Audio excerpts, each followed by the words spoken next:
Welcome friends, एक नए video के साथ मैं प्रोफेसर सीपी बसी आप लोगों के सामने हाजिर हूं। एक क्लिप सुबह मैंने फेसबुक पे पोस्ट किया था। फ्रेंड्स, दो मुख्य बीमारियां, एक हृदय की हार्ट अटैक आना, बच्चों को, युवाओं को या वयस्कों को हार्ट अटैक का तेजी से बढ़ना, यह हमारे देश में चिंता का विषय है। श्वास संबंधी रोग, रेस्पिरेटरी डिजीजेस का बढ़ना, आइदर अस्थमा और ब्रोंकाइटिस, दो ऐसी मेन बीमारियां हैं जो बहुत तेजी से बढ़ती जा रही हैं। कौन से कारण हो सकते हैं, मैंने क्लिप में भी कहा था, एक बार पुनः रिपीट करूंगा। कृपया अपने स्वास्थ्य लाभ के लिए इस वीडियो को अंत तक जरूर देखें। दो फैक्टर, एक फास्ट फूड, जंक फूड, जिसका प्रचलन बहुत तेजी से छोटे बच्चों में और युवाओं में बढ़ रहा है, चाहे वो पिज्जा हो, बर्गर हो या मोमोज हो, दूसरे फूड स्ट्रीट हो।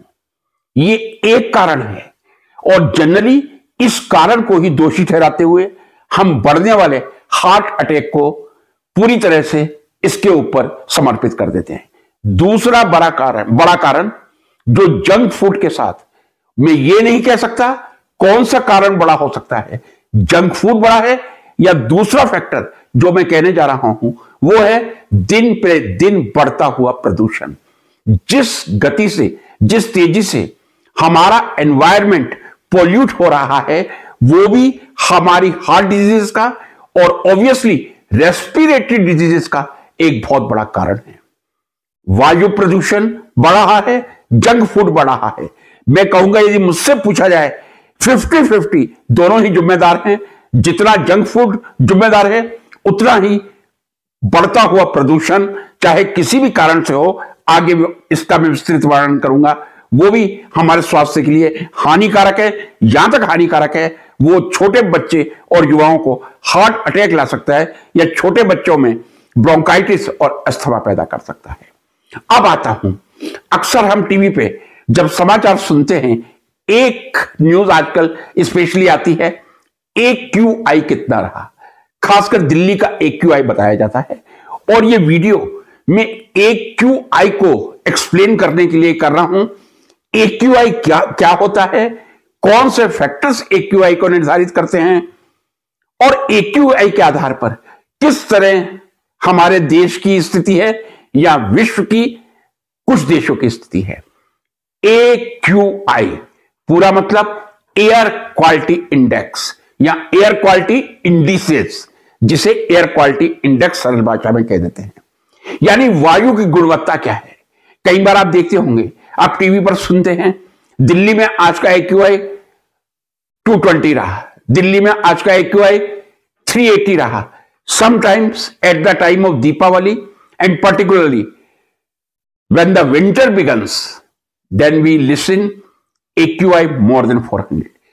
अब एयर क्वालिटी इंडेक्स, जी हां, एयर क्वालिटी इंडेक्स एक गवर्नमेंट ऑथोराइज एजेंसीज द्वारा निर्धारित किया जाता है, या दूसरी भाषा में कहूं, जो एयर की क्वालिटी है वो गवर्नमेंट ऑथोराइज एजेंसीज निर्धारित करती हैं।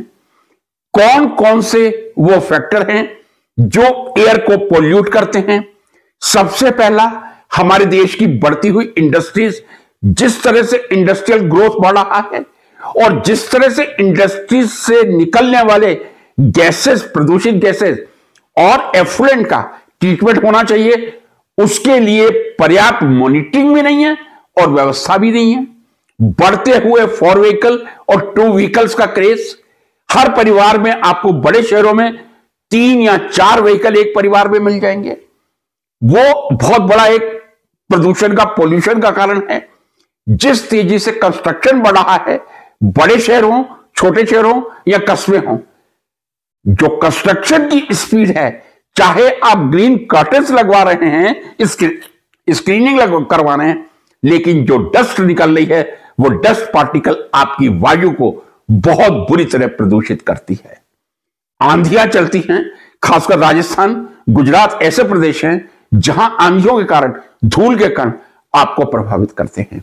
एक फैक्टर और काउंट होता है पॉलिन ग्रेन्स, जी हां, पोलिन ग्रेन्स जो पौधों में पाया जाता है, और मैं समझता हूं यह पोल्यूशन का एक कारण, खासकर जो रेस्पिरेटरी डिजीज से ग्रस्त हैं, चाहे अस्थमा हो, ब्रोंकाइटिस हो, उनके लिए इंपॉर्टेंट है। लेकिन एक नेचुरल फिनोमिनन है, हम वनस्पति बढ़ाएंगे, गार्डन्स बढ़ेंगे, फ्लावर्स बढ़ेंगे, पोलिन ग्रेन्स बढ़ेंगे, इसको नेगेटिव पॉइंट नहीं कहा जा सकता। जी हां, लेकिन जो रेस्पिरेटरी डिजीज से सफर कर रहे हैं उनको बहुत केयरफुल रहना चाहिए।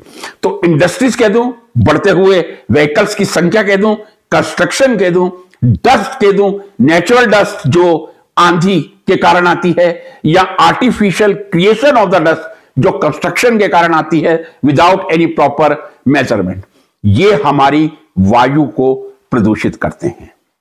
अब मैं दूसरे पॉइंट पे आता हूं। ये तो सोर्स हैं, लेकिन जब वातावरण प्रदूषित होता है किसके कारण होता है, ये जरा ध्यान से सुन लीजिए। एक वर्ड है पीएम, पार्टिकुलेट मैटर। जी हां, पार्टिकुलेट मैटर। पार्टिकुलेट मैटर 3 तरह के हो सकते हैं, लेकिन यहां मैं 2 ही तरह के वीडियो को प्रिसाइज करने के लिए डिफाइन करूंगा। Particulate matter less than 2.5 micrometre. Micrometre का मतलब होता है 1 मिलीमीटर का 1000वां भाग। यदि लेस देन 2.5 माइक्रोमीटर के जो पार्टिकल हैं वो आपकी रेस्पिरेटरी ट्रैक्ट में अंदर जाके कितना नुकसान पहुंचा सकते हैं, आपके रेस्पिरेटरी ट्रैक्ट में जाकर ब्रोंकाइटिस और अस्थमा का रूप ले सकते हैं। या पार्टिकुलेट मैटर जिनका साइज 2.5 माइक्रोमीटर से, माइक्रोमीटर मैंने बताया 1 मिलीमीटर का 1000वां भाग, इतने छोटे पार्टिकल आपके ब्लड वेसल्स में भी जाते हैं और वो एक बहुत बड़ा क्लॉटिंग का कारण बनते हैं, जिससे हम आजकल हार्ट अटैक देख रहे हैं। शुरू में मैंने कहा था जंक फूड एक बहुत बड़ा कारण है। दूसरा सबसे बड़ा कारण हमारे देश में या पूरे विश्व में बढ़ता हुआ प्रदूषण है, और प्रदूषण के कारण के बाद एक फैक्टर जो बड़ा है वो पार्टिकुलेट मैटर है, लेस देन 2.5 माइक्रोन या लेस देन 10.0 माइक्रोन। जी हां, ऐसे पार्टिकुलेट मैटर जिनका साइज लेस देन 10.0 माइक्रोन होगा, वो भी आपके सिस्टम, दोनों ही सिस्टम, ब्लड वेसल और रेस्पिरेटरी सिस्टम को नुकसान पहुंचाएंगे। लेकिन जिनका साइज 2.5 माइक्रोमीटर या माइक्रोन भी कहते हैं, उससे कम होगा, 1 मिलीमीटर के 1000वें भाग से कम होगा, तो वो निश्चित रूप से जब आपके शरीर में जाएंगे वो आपके रेस्पिरेटरी ट्रैक्ट को भी अफेक्ट करेंगे, एंड अनडाउटेडली ब्लड वेसल्स में जाके, ब्लड में जाकर आपके ब्लड में क्लोटिंग बनाने का काम करेंगे। और यही कारण है कि बढ़ता प्रदूषण भी जंक फूड के साथ हार्ट अटैक का एक बहुत बड़ा कारण है। पार्टिकुलेट मैटर क्या होता है, यह मैं यदि एक्सप्लेन करना चाहूं, एनी सॉलिड और liquid droplets, either solid particle और liquid droplets which are suspended in the air. कोई भी सॉलिड पार्टिकल या लिक्विड ड्रॉपलेट्स जो एयर में सस्पेंडेड होते हैं उन्हें पार्टिकुलेट मैटर कहा जाता है। कोई भी सॉलिड पार्टिकल या लिक्विड ड्रॉप जो एयर में सस्पेंडेड होते हैं, एयर में हैं, सस्पेंडेड हैं, उन्हें पार्टिकुलेट मैटर कहा जाता है। पार्टिकुलेट मैटर आपको मैंने बताया लेस देन 2.5 माइक्रोमीटर बहुत ज्यादा हानिकारक हैं, क्योंकि जब जितने बारीक पार्टिकल होंगे वो हमारे शरीर के अंदर जाएंगे। तो एक पार्टिकुलेट मैटर हो गया। क्या इसके अलावा और कोई पोल्यूटेंट है? जी हां, जब भी हम व्हीकल्स की बात कर रहे हैं तो व्हीकल डस्ट उड़ाते हैं, लेकिन उससे ज्यादा इनकंप्लीट कंबशन से जो कार्बन मोनोऑक्साइड निकलती है वो भी हानिकारक होती है। Friends, I do except carbon dioxide is also very dangerous, but carbon monoxide is much dangerous than carbon dioxide. Means carbon monoxide is a very strong pollutant than carbon dioxide. Both are pollutant, but carbon monoxide much stronger pollutant than carbon dioxide. So carbon monoxide, carbon dioxide, sulfur dioxide, nitrogen dioxide. These are the main pollutant जो आपके air quality index को निर्धारित करते हैं या जो आपकी air quality को निर्धारित करते हैं। फिर रिपीट कर दूं, particulate matter PM less than 2.5 और पीएम लेस देन 10, ये दोनों पार्टिकुलेट मैटर एयर क्वालिटी की एक बहुत बड़ी भूमिका निर्वाह करते हैं। क्योंकि इसमें सॉलिड और लिक्विड दोनों ही सस्पेंडेड सॉलिड पार्टिकल और लिक्विड ड्रॉपलेट्स एयर में रहते हैं। इसके अलावा sulphur dioxide, carbon dioxide and carbon monoxide very strongly, nitrogen dioxide, ये आपकी एयर क्वालिटी को पुअर करते हैं, AQI एयर क्वालिटी इंडेक्स को बढ़ाते हैं, मैं ये कह लूं पोल्यूशन को बढ़ाते हैं। फ्रेंड्स, एयर क्वालिटी मेजरमेंट समय समय पर सिस्टम द्वारा किया जाता है। मैंने आपसे कहा जो गवर्नमेंट एथोराइज एजेंसी हैं वो चेक करके बताती हैं कितना AQI है। और आप लोगों को मैं बता दूं, यदि आप चेक करना चाहें, आज हर किसी के पास स्मार्ट मोबाइल है और जब आप स्मार्ट मोबाइल खोलते हैं आप दो तरह से टेम्परेचर चेक करते हैं, आइदर थ्रू गूगल ऐप और ऐप। आप किसी पर भी जाइए, जब आप उसको क्लिक करते हैं वो आपको पूरे 24 घंटे का टेम्परेचर और टेम्परेचर से रिलेटेड रेन है तो रेन इंडिकेट करता है। यदि आप नीचे की तरफ जाएंगे तो हर कोई ऐप ये दिखाता है सनसेट कितने बजे होगा और सनराइज कितने बजे होगा। उसके ऊपर आपको लिखा हुआ मिल जाएगा आपके शहर का। मान लीजिए मैं सोलन में बैठा हुआ बोल रहा हूं, सोलन का AQI कितना है, बिलो 100 है, बिलो 50 है या बिलो 200 है। व्हाट इज AQI, ये आपको मोबाइल में देखने को मिल जाएगा। आप मोबाइल से चेक कर सकते हैं क्या मैं बाहर निकल के ओपन एयर में जा सकता हूं या नहीं। अब अलग अलग पैरामीटर बनाए गए हैं AQI के। यदि 0 से 50 है दैट इज वेरी गुड। यदि 0 से 50 AQI है, आप बिंदास होकर बाहर निकलिए, आपके स्वास्थ्य पर कोई असर नहीं होगा। 50 to 100 सेटिस्फैक्टरी है, लेकिन सेंसिटिव भी कई बार इसको कहा जाता है। मींस 50 से ऊपर यदि AQI है, सेंसिटिव है लेकिन सेटिस्फैक्टरी कह सकते हैं। जैसे ही 100 क्रॉस करता है, 100 to 150 harmful, 150 to 200 very very harmful, 200 to 250 very dangerous, 250 to 300 highly dangerous. अब आप सोच लीजिए, जब दिल्ली का IQ 300 क्रॉस करता है, 400 पर आता है, तब उस AQI की क्या स्थिति होगी। जितना AQI बढ़ेगा, AQI का बढ़ना दिखाता है पर्टिकुलेट मैटर बढ़ रहे हैं, प्रदूषण बढ़ा है, पोल्यूशन बढ़ा है, बाहर की हवा आपके स्वास्थ्य के लिए हानिकारक है। तो ये जो एक इंडेक्स है AQI की, ये केवल भारत में नहीं है, समूचे विश्व में है। अब जो मुझे बहुत दुख के साथ कहना पड़ रहा है,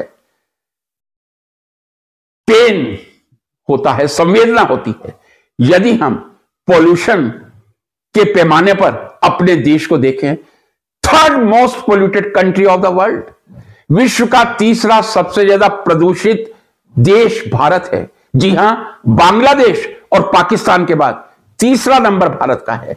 बांग्लादेश और पाकिस्तान के बाद सबसे अधिक प्रदूषण यदि कहीं है तो वो भारतवर्ष में है। कितने दुख की बात है, 145 करोड़ हमारे देश की जनता है, जनसंख्या का भी उसमें रोल है पॉल्यूशन को फैलाने में, व्हीकल्स का भी रोल है। लेकिन यदि हम एक डेवलपिंग से डेवलप्ड कंट्री बनना चाहते हैं और हम एजुकेशन में पिछड़े हुए हैं और हम पॉल्यूशन में भी थर्ड मोस्ट पोल्यूटेड कंट्री है, एक चिंता का विषय है। और यदि विश्व के 20 सबसे पोल्यूटेड सिटी लिए जाएं तो उसमें भारत के शहर सबसे अग्रणीय हैं, चाहे वो बर्नीहाट हो, चाहे वो दिल्ली हो, चाहे वो फरीदाबाद हो, चाहे वो ग्रेटर नोएडा हो, चाहे वो राजस्थान का हनुमानगढ़ हो।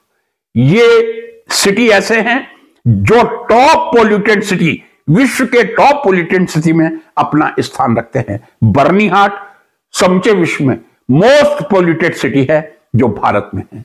तो भारत में रैंकिंग पोल्यूशन के हिसाब से हमारी तीसरी है, third most polluted country we are. और सिटीज में मैंने आपसे बताया बर्नीहाट, दिल्ली, ग्रेटर नोएडा, फरीदाबाद, हनुमानगढ़, ना जाने ऐसे कितने सिटी है, भिवाड़ी, जहां भी उद्योग है वहां प्रदूषण फैला हुआ है। चूंकि उन उद्योगों पर कोई नियंत्रण करने वाली जो एजेंसी है वो प्रॉपर नियंत्रण करने में असमर्थ रही है। और जितना एफ्लुएंट भी निकलता है, टावर से जो गैसेस निकलती हैं, इसके अलावा जो एफ्लुएंट निकलता है वो प्रदूषण का एक बहुत बड़े प्रदूषण का कारण है। तो एयर क्वालिटी इंडेक्स एक एयर का मेजर है कि आपकी एयर कितनी सुरक्षित है। AQI 0 से 50 है, आप हैप्पीएस्ट पर्सन हैं।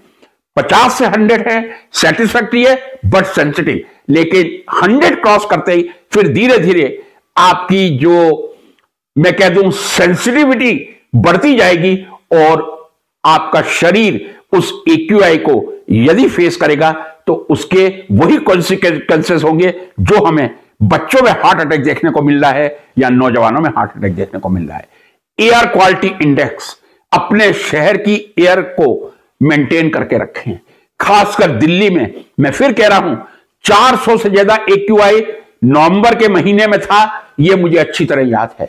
यदि AQI 400 तक जाएगा, आपकी 1, 2 या 3 साल तो निश्चित रूप से कम होगी।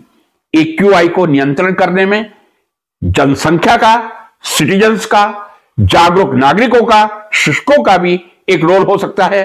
तो गवर्नमेंट एजेंसीज को केवल मात्र जो एथोराइज एजेंसीज हैं बहुत अच्छा काम कर रही हैं, वो समय समय पर मैं समझता हूं हर 2 घंटे के बाद AQI नई दिल्ली में इतना ऑब्जर्व किया गया, IIT पे इतना ऑब्जर्व किया गया। फ्रेंड्स, जितनी शुद्ध वायु होगी उतनी आयु लंबी होगी, जितनी स्वस्थ शुद्ध वायु होगी उतनी हम बीमारियों से दूर रहेंगे। एक बार मैं फिर कहूंगा, यदि बच्चों में हार्ट अटैक बढ़ रहा है, युवाओं में हार्ट अटैक बढ़ रहा है, वयस्कों में हार्ट अटैक बढ़ रहा है, हार्ट अटैक बढ़ने का कारण रेस्पिरेटरी डिजीज, ब्रोंकाइटिस या अस्थमा बढ़ने का कारण 2 ही फैक्टर है, जंक फूड और बढ़ती हुई पोल्यूशन की मात्रा, जो हवा में हम पोल्यूशन बढ़ा रहे हैं। और मैंने आपसे कहा Bharat 3rd most polluted country है। हमें इस पोल्यूशन को कंट्रोल करके अपने बच्चे और नौजवानों के स्वास्थ्य को देखना है। इसी आशा के साथ इस वीडियो का निर्माण किया था। आशा है आपको पसंद आया होगा।